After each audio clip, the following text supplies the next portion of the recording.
गांव के सभी बच्चे मेला देखने जा रहे थे, जिसमें नंदिनी की चाची की बेटी बबली भी शामिल थी। बबली देख, मैं तेरे लिए नई फ्रॉक लाई हूँ। तू सहेलियों के साथ मेला देखने जा रही है ना, तो यही पहन कर जाना और मैं तुझे बहुत सारे पैसे दूंगी। तू जो मर्जी मेले में खरीदना, खाना, सब कुछ तेरा, जैसा मन करे वैसे पैसे खर्च करना।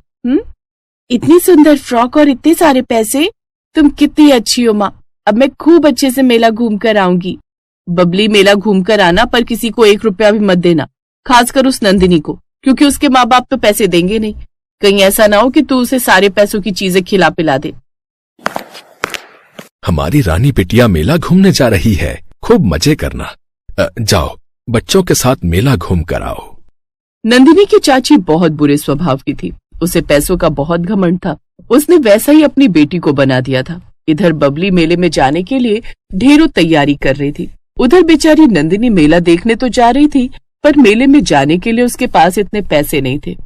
नंदिनी बिटिया, तेरे बापू ने ये 20 रुपए दिए हैं, मेले में खुद से कुछ खाना, समझ गई? कहीं ऐसा ना हो कि तू कुछ खाए ना और हमारी चिंता में रहे। हम घर पर कुछ खा लेंगे, लेकिन तू भूखी मत रहना। सबके साथ मिलकर मेले में अच्छे से घूमना और ज्यादा देर मत करना, समय से घर आ जाना। ठीक है माँ, आप दोनों भी अपना ख्याल रखना। नंदिनी और बबली दोनों अपने अपने घर से सहेलियों के साथ मेला देखने के लिए निकलती हैं। बबली घमंड में भरी हुई नई फ्रॉक पहनकर खूब सारा सामान लेकर मेला देखने जा रही थी और नंदिनी अपने माता पिता को प्रणाम करके रोटी का डिब्बा हाथ में लेकर सहेलियों के साथ मेला देखने के लिए निकल पड़ती है। सारी सहेलियां मेले में पहुंचती हैं। बबली, तेरी फ्रॉक तो बहुत सुंदर लग रही है। देख, मैंने भी नई फ्रॉक पहनी है। हम सबने नए कपड़े पहने हैं। हम सबने तो नए कपड़े पहने हैं, पर इस नंदिनी ने देखा कितनी फटी हुई पुरानी फ्रॉक पहनी है। ए नंदिनी, क्या तू आज के लिए नई फ्रॉक नहीं खरीद सकती थी? तुम सबने इसे साथ मिलाकर बहुत बड़ी गलती कर दी। कितनी गरीब सी है ये। तो तू इसको साथ आने के लिए मना कर देती तो हम भी मना कर देते। साथ आने के लिए मैं मना नहीं कर सकती थी ना, क्योंकि है तो मेरे सगे ताऊ जी की बेटी ना। इसी वजह से मेरे माँ बापू ने कहा कि तू इससे तो ले जा, पर इससे ज्यादा बात मत करना। चलो मेले में चलकर कुछ खाते हैं। एक काम करो, तुम लोग उधर कुछ खा लो, तब तक मैं मेले में ऐसे ही घूम लेती हूँ। हमें पता है तू हमारे साथ क्यों नहीं जा रही, क्योंकि तेरे पास कुछ खाने के लिए पैसे ही नहीं है और हम तुझे अपने में से बिल्कुल भी कुछ नहीं खिलाएंगे। चलो हम सब वहाँ चलते हैं, इसे यहाँ खड़ी रहने दो, घूमती रहेगी अकेली। बबली और उसकी सहेलियां दूसरी तरफ खाने पीने चली जाती हैं। नंदिनी इधर उधर घूमने लगती है। नंदिनी के पास रोटी थी, इसलिए उसने सोचा मेरे पास रोटी है, मैं रोटी खा लेती हूँ और इन पैसों से माँ के लिए कुछ खरीद ले जाऊंगी। हाँ, ये ठीक रहेगा। तभी नंदिनी की नजर एक दुकान पर जाती है। सिलबट्टा। हाँ, माँ कह रही थी कि उनका सिलबट्टा टूट गया है। अगर मैं उनके लिए इन पैसों का सिलबट्टा खरीदूं तो माँ बहुत खुश होंगी। बेटी, बहुत भूख लगी है, कुछ खाने को दे दो। दादी माँ, आपको भूख लगी है? ये लो, मेरे पास रोटी है, आप खा लो। अगर तुम्हारी रोटी मैं खाऊंगी तो तुम क्या खाओगी? कोई बात नहीं दादी माँ, मैं घर जाकर खाना खा लूंगी। ये रोटी आप खा लो। बूढ़ी औरत फटाफट से रोटी खा लेती है। बिटिया, तुम बहुत अच्छी हो। क्या नाम है तुम्हारा? मेरा नाम नंदिनी है। तुम बहुत दयालु भी हो। तुमने मुझे रोटी खिलाई, मेरा पेट भर गया। तुम्हें ये सब अच्छी बातें किसने सिखाई? मेरे माँ बापू ने। वो कहते हैं कि जब भी कोई भूखा या जरूरतमंद देखो तो उसकी मदद जरूर करो। बहुत अच्छे संस्कार दिए हैं तुम्हारे माता पिता ने तुम्हें। अच्छा, ये बताओ, तुम मेले में से अपने माँ बाप के लिए क्या खरीद कर ले जाओगी? मेरे पास 20 रुपए है। माँ के पास सिलबट्टा नहीं है, उनका सिलबट्टा टूट गया है। वो बेचारी मसाले नहीं पीस पाती। सोच रही हूँ वही खरीद लो। अरे, मेरे पैसे कहाँ गए? मैंने यही की फ्रॉक की जेब में ही तो रखे थे। अरे, मेरी फ्रॉक की जेब फटी हुई है। मेरे 20 रुपए गिर गए। अब मैं क्या करूँगी? मैंने तो सोचा था मैं माँ के लिए सिलबट्टा खरीद कर ले जाऊंगी। नंदिनी रोने लगी। तभी वो बूढ़ी औरत एक परी के रूप में आ जाती है। अपने सामने सुनहरे पंखों वाली परी को देखकर नंदिनी हैरान रह जाती है। परी के हाथ में एक जादुई सिलबट्टा था। नंदिनी, मेरा नाम सुनहरी परी है। मैं ऐसे ही लोगों की परीक्षा लेती हूँ और जो मन के दयालु और ईमानदार होते हैं उनकी मैं हमेशा मदद करती हूँ। जैसे तुम सबकी मदद करती हो नंदिनी। ये जादुई सिलबट्टा है, इस पर कोई भी मसाला रखकर पीसा जा सकता है। कोई भी सब्जी या मसाले इस पर रखते से ही पिस जाया करेंगे। सच परी दीदी, ये तो बहुत अच्छा हो जाएगा। अब मेरी माँ को मेहनत नहीं करनी पड़ेगी, वो बेचारी बहुत थक जाती थी। आपका बहुत बहुत धन्यवाद परी दीदी। नंदिनी को जादुई सिलबट्टा देकर परी गायब हो जाती है। कुछ देर बाद बबली अपनी सहेलियों के साथ मेले में घूमकर खा पी कर लौट आती है। ये देखो, इस पागल को पूरे मेले में ये सिलबट्टा ही दिखाई दिया। हमने तो खूब मजे किए, ये तो बेकारी मेले में आई थी। चलो अब घर चलते हैं, बहुत देर हो गई है। घर आकर नंदिनी अपने माँ बापू को परी का दिया हुआ जादुई सिलबट्टा दिखाती है। नंदिनी की माँ जैसे सिलबट्टे पर साबुत मसाले रखती है, जादुई सिलबट्टा अपने आप उन मसालों को पीसने लगता है। ये देखकर नंदिनी और उसके माँ बापू हैरान रह जाते हैं। मालती, ये जादुई सिलबट्टा तो बहुत काम की चीज है। हम तो इससे अपना व्यापार भी शुरू कर सकते हैं। अगर हम इस पर मसाले पीसकर बाजार में बेचें तो हमारी बहुत कमाई होगी। सूखे मसाले, गीले मसाले, जैसे मर्जी मसाले हम इस जादुई सिलबट्टे पर पीसकर बेच सकते हैं। आप सही कह रहे हो, ये विचार तो बहुत अच्छा है। इससे हमें अच्छी कमाई भी होगी। अब हमें पैसों की तंगी भी नहीं रहेगी। ये सब नंदिनी की वजह से हुआ है। नंदिनी, तूने तो हमारी किस्मत ही बदल दी बिटिया रानी। अपने माता पिता को खुश देखकर नंदिनी भी बहुत खुश होती है। नंदिनी की वजह से उसके माता पिता की गरीबी दूर हो गई और वो पैसे वाले हो गए, लेकिन उन्होंने गरीबों की मदद करना नहीं छोड़ा। बबली, नंदिनी की वजह से आज तेरे ताऊ ताई ने नया घर खरीद लिया। कितने पैसे वाले हो गए। एक तू है जो खाली मेले में घूमने चली गई। तेरी नजर नहीं पड़ी थी उस बूढ़ी औरत पर जो परी बन गई। अब बस भी करो बबली की माँ, इसमें हमारी बबली की क्या गलती है।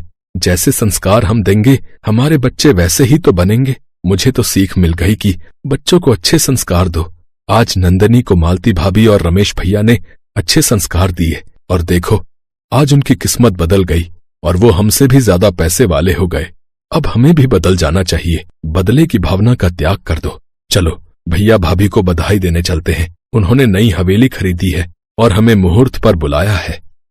बबली के माता पिता ने बिल्कुल सही सोचा। हम बच्चों को जैसे संस्कार देते हैं बच्चे वैसे ही बनते हैं। अच्छाई की वजह से आज नंदिनी और उसके माता पिता के पास सारी खुशियां थी।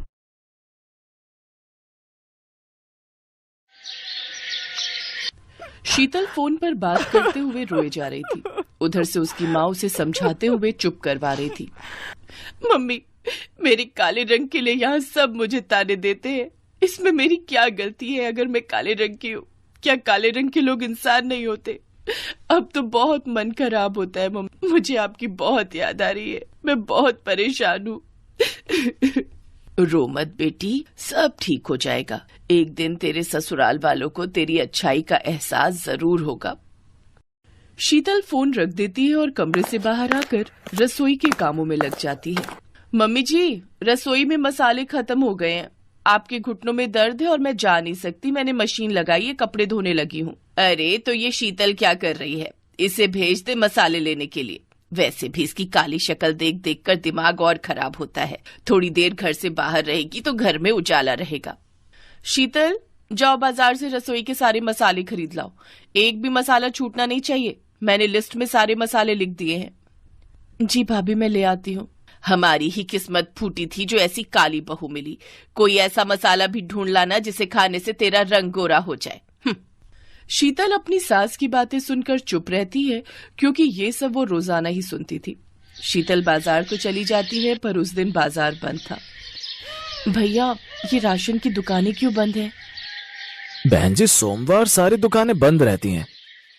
अरे आज तो सोमवार है, मुझे तो ध्यान ही नहीं रहा। शीतल को तो ध्यान नहीं रहा पर उसकी जेठानी और सास को ये बात अच्छे से पता थी।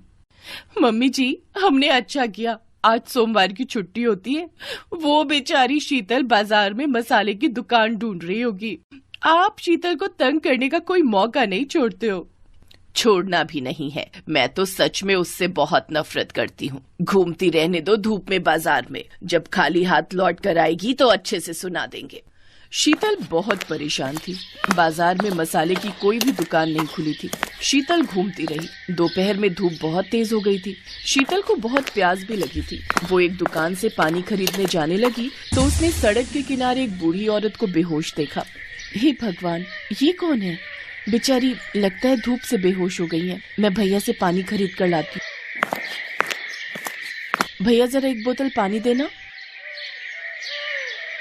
शीतल पानी की बोतल लेकर उस औरत के पास जाती है और उसके मुंह पर थोड़ी सी पानी के छींटे डालती है। औरत होश में आ जाती है। शुक्रिया बेटी, तुम्हें देखकर बहुत अच्छा लगा। तुमने मेरी मदद की। आज के जमाने में कौन किसी की परवाह करता है। बेटी, एक काम और कर दो। कुछ दूरी पर मेरा घर है, मुझे वहाँ तक छोड़ दो। बहुत कमजोरी महसूस हो रही है। क्यों नहीं दादी माँ, जरूर चलिए। शीतल उन बूढ़ी औरत को उनके घर तक छोड़ देती है। बातों बातों में शीतल अपने बारे में बात करती है। बेटी, मैं तुम्हें बताना चाहती हूँ कि किसी जमाने में मैं एक मशहूर जादूगरनी थी। अब उम्र के साथ मैंने जादू करना छोड़ दिया है, पर मैं तुम्हारी मदद जरूर करूँगी। बेटी, मैं तुम्हें जादुई मसाले दूंगी। उन मसालों के इस्तेमाल करने से घर पर सभी लोगों का व्यवहार तुम्हारे लिए अच्छा हो जाएगा। सब तुमसे बहुत प्यार से बात करेंगे और सब ये भूल जाएंगे कि तुम्हारा रंग काला है। इससे तुम्हारी जिंदगी में खुशियाँ आ जाएंगी। पर एक बात का ख्याल रखना बेटी, ये मसाले हमेशा जादुई रहेंगे, पर हर रविवार की रात इन मसालों का जादू काम नहीं करेगा। इसलिए तुम्हें बहुत सावधानी रखनी है। तुम्हें उस रात किसी के भी सामने नहीं जाना, नहीं तो फिर से सब कुछ पहले जैसा हो जाएगा। उसके बाद ये मसाले अपना जादू नहीं दिखा पाएंगे। मैं ध्यान रखूंगी दादी माँ। आपका बहुत बहुत शुक्रिया। आपने मेरी सारी चिंता दूर कर दी। शीतल वो जादुई मसाले लेकर घर आ जाती है। मसाले इतने सुगंधित थे कि उसकी सास और जेठानी कुछ बोल ही नहीं पाए। उस दिन सब्जी में वही मसाले इस्तेमाल हुए और जादुई मसालों ने अपना काम करना शुरू कर दिया। वाह, क्या सब्जी बनाई है शीतल बहू। चलो अब तुम भी बैठकर खा लो। सुबह से काम में लगी हुई थी। सारे सामान भी खरीद कर लाई हो घर के लिए। हाँ, बाकी की रोटियां मैं बना लेती हूँ। तुम भी बैठो और सबके साथ खाओ। शीतल हैरान रह गई। जादुई मसाले के जादू की वजह से उसकी सास और जेठानी उससे खूब प्यार से बात करने लगी। 3-4 दिन तक ऐसे ही रहा, पर जब संडे आया तो शीतल को चिंता हो गई। आज तो संडे है, आज रात मुझे बहुत ध्यान देना है। ऐसा ना हो कि किसी को पता चल जाए। मैं कमरे में ही रहूंगी। शीतल, मैं और बड़े भैया रात को शादी में जा रहे हैं। हम सुबह तक लौटेंगे तो माँ का ख्याल रखना। हाँ, आप चिंता मत करो। चलो अच्छा है, आज रात ये और भैया शादी में जा रहे हैं। मैं चुप करके सो जाऊंगी, किसी को पता नहीं चलेगा और कल सब कुछ फिर से ठीक हो जाएगा। शीतल को तसल्ली थी कि रवि और उसके जेठ दोनों शादी में चले गए हैं। शीतल ने सोचा वो अपने कमरे की कुंडी लगाकर सो जाएगी ताकि रविवार की रात आराम से निकल जाए। पर अचानक शीतल की सास अपने कमरे में से आवाज लगाने लगी। कविता बहू, जल्दी आओ, मेरी सांस घुट रही है। सास की आवाज शीतल ने भी सुन ली थी। वो भी जेठानी के साथ अपनी सास के कमरे में जाती है। सास की तबीयत बहुत ज्यादा खराब हो चुकी थी। शीतल को याद ही नहीं रहा कि मसालों का असर खत्म हो चुका है। मम्मी जी, चिंता मत करो, हम आपको अभी डॉक्टर के पास ले चलते हैं। ये लो, कर लो बात। जैसी शक्ल वैसी अकल। अरे इतनी रात में कोई ऑटो रिक्शा नहीं मिलेगा, ना ही कोई गाड़ी मिलेगी। भाभी, कार तो घर पर खड़ी है ना, हम अपनी कार से ले चलते हैं। हमें कार चलानी थोड़ी आती है। ये दोनों भाई भी घर पर नहीं है। भाभी, मुझे ड्राइविंग आती है, आप टेंशन मत लो। चलिए मम्मी जी, मैं आपको डॉक्टर के पास ले चलती हूँ। शीतल ने बिना देर किए अपनी सास को कार में लिटाया और कार चलाकर अस्पताल ले गई। समय पर इलाज मिलने से सास की तबीयत में सुधार हो गया। पर ये क्या, मसालों का असर तो हट चुका था, फिर भी सास आज अपनी बहू शीतल की तारीफ कर रही थी। मुझे माफ कर दो बहू, मैंने हमेशा तुम्हारे काले रंग का मजाक उड़ाया, पर तुम तो सर्वगुण संपन्न हो। ये बात मुझे कल पता चल गई कि तुम हमारे लिए कितना सोचती हो। हम तुम्हें कितने ताने देते हैं, फिर भी तुम हमारी भलाई देखती हो। कविता, अपनी देवरानी से अब गलत बात मत करना। शीतल बहुत अच्छी है।